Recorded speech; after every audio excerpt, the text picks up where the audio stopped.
Why is audience proximity key for news values? Imagine hearing about a big event happening far away. It might seem interesting, but it probably won't grab your attention as much as something close to home.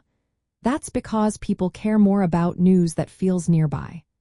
Audience proximity is all about how close an event is to the viewer or reader, either geographically or emotionally. When something happens in your town or affects your community directly, it feels more relevant. You're more likely to want to know details, share the story, or talk about it with friends. In journalism, proximity helps make stories feel real and immediate. For example, a story about a local flood or a new school opening will resonate more than a similar story happening hundreds of miles away. People see these stories as part of their daily lives.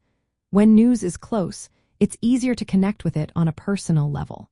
This connection makes the story more engaging and memorable. Proximity also guides journalists and editors when choosing what to report. They focus on stories that are near their audience because those are more likely to be relevant.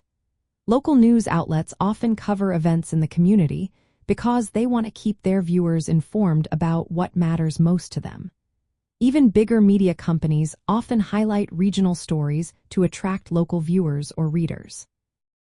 Proximity works together with other news values like impact and timeliness. For example, a natural disaster in a nearby town is more newsworthy to local people than one happening far away.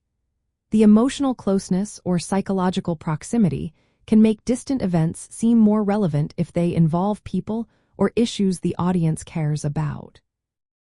In short, audience proximity is key because it makes news stories more relevant, relatable, and impactful.